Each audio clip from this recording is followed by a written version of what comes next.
اتفاق سے طے کیا ہے، ہم نے وہی لکھا ہے. اس میں ون سائڈڈ کی کیا بات ہے؟ ون سائڈڈ اس لیے کہ آپ نے ایک پارٹی نے جو دینے کا اتفاق کیا یعنی مہر، وہ تو آپ اناؤنس کر رہے ہیں، لیکن انہوں نے دوسری پارٹی سے یعنی میرے والد سے جو لینے کا اگریمنٹ کیا یعنی جوڑا جہیز، آپ اس کا تو ذکر ہی نہیں کر رہے ہیں. ایسا کیوں؟ بی بی، یہ طریقہ نہیں ہوتا.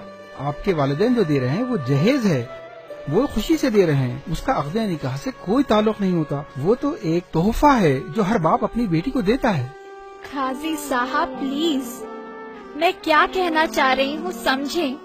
یہ تحفہ ہے یا تحفے کا دھوکہ ہے؟ غور کیجئے، کیا یہ ریلی خوشی سے ہے؟ نہ یہ تحفہ ہے نہ خوشی سے.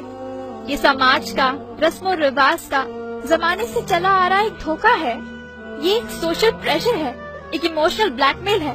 کون کتنا جہیز دے گا اور کون کتنا جہیز لے گا، اس کی ہرس ہے.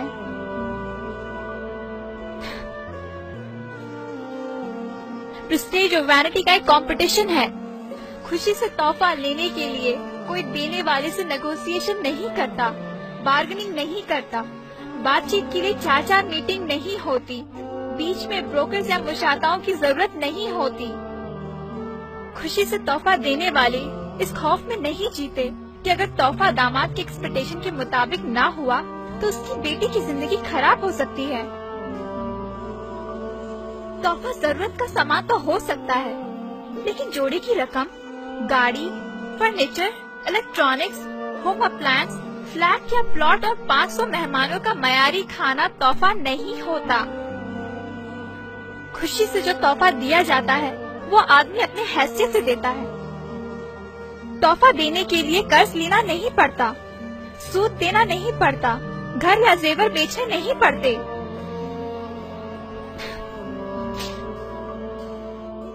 داماد کے گھر والوں کو خوش کرنے کے لیے بیٹوں کو ان کے حق سے محروم کرنا نہیں پڑتا. یہ چیزیں چاہے مہر ہو یا جہیز، جب ساری چیزیں دونوں پارٹیوں کے درمیان ہارڈ نیگوسیشن کے بعد طے ہوتی ہیں تو انہیں کانٹریکٹ میں لکھنا چاہیے. تب یہ کانٹریکٹ یعنی عقد کہلانے کے مستحق ہے. ورنہ صرف ایک پارٹی جو دے رہی ہے اس کو بڑی شان سے سب کے سامنے بیان کرنا اور دوسری پارٹی جو اتنی مشکلوں سے دے رہی ہے اس کو اسکپ کر دینا، کیا یہ عقد کی وائلیشن نہیں ہے؟ کیا یہ ناانصافی نہیں ہے؟ بولیے. آپ سب جانتے ہیں پھر بھی آپ انجان بن رہے ہیں. کیوں؟ کیا یہ ناٹک نہیں ہے؟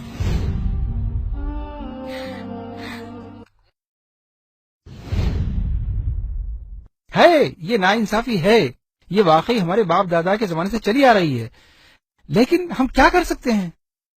قاضی صاحب، آپ یہ سب عقد نکاح میں مینشن کیوں نہیں کر دیتے؟ یہ تو اصول ہے. ہم جو دے رہے ہیں وہ بھی لکھنا ہوگا اور وہ جو دے رہے ہیں اسے بھی لکھنا ہوگا. اس میں برائی کیا ہے؟ پاگل ہو گیا کیا؟ ہتھ کڑی لگ جائے گی. معلوم، جہیز لینا اللیگل ہے، قانون کے خلاف ہے. اگر رائٹنگ میں دے دیے تو ہم سب section 498A anti dowry act کے تحت اندر ہو جائیں گے. نوید صاحب، قانون کی بات تو بات کی ہے.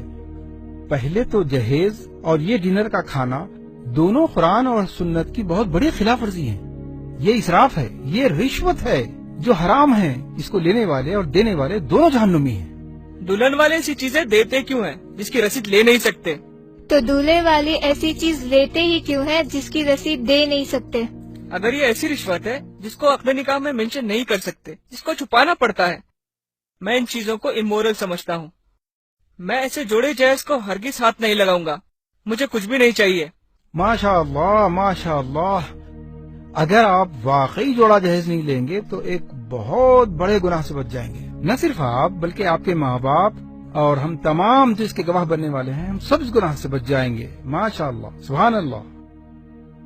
ارے بھائی جان، یہ کیسے ہو سکتا ہے؟ میں تو سب خرید چکا ہوں اور دے بھی چکا ہوں. میری تو ایک ہی بیٹی ہے، وہ کہاں جائے گی؟ میں یہ سب کچھ بیٹی کی خوشی کے لیے کر رہا ہوں. انکل، میں آپ کی خوشی ضرور پوری کروں گا، لیکن آپ کو بھی ایک وعدہ کرنا ہوگا. میری اور اپنی بیٹی کی خوشی پوری کرنی ہوگی. میں اپنی بیٹی کی خوشی کے لیے ہر چیز کروں گا. بولیے آپ کو کیا چاہیے؟ تو آپ ان سب کے سامنے وعدہ کیجئے. انشاءاللہ میں وعدہ کرتا ہوں آپ کی ہر خوشی پوری کروں گا. یہ جہیز، یہ ریسپشن کا ارینجمنٹ، یہ ایک مرد کی ذمہ داری ہوتی ہے، عورت کی نہیں. اور آپ نے جو خرچ کیا وہ جائز نہیں ہے. اسی لیے کل میں آپ کی ساری رقم واپس کر دوں گا. آپ کو ان سب کے سامنے وعدہ کرنا ہوگا کہ آپ اسے قبول کریں گے. ارے یہ کیسے ہو سکتا ہے؟ لوگ کیا کہیں گے؟ ہماری تو ناک کٹ جائے گی. سوسائٹی میں لوگ ہمیں ذلیل کریں گے. ذلیل؟ آنٹی ذلیل کون ہوگا؟ جو سنت پر عمل کر رہا ہے وہ، یا ایکسکیوزز ڈھونڈ کر سنت پر نہیں چلنے والا وہ؟ ارے ناک تو ان کی کٹنی چاہیے جو سسٹم کے نام پہ، رسم و رواج کے نام پہ اللہ اور اس کے رسول سے بغاوت کرتے ہیں.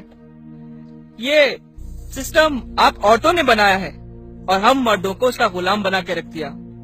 لیکن میں ویسا مرد نہیں ہوں. لوگوں کو یہ قبول ہے نہیں وہ چھوڑیے، آپ کی بیٹی کو یہ قبول ہے وہ دیکھیے. Javeria, do you accept it? کیا آپ کو قبول ہے؟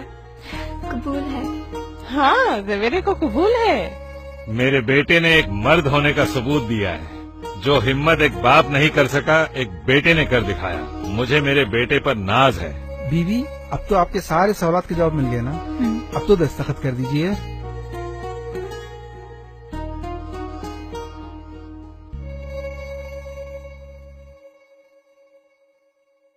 الحمدللہ، شادی مبارک. نوید صاحب، شمشیر صاحب. شادی مبارک، شادی مبارک.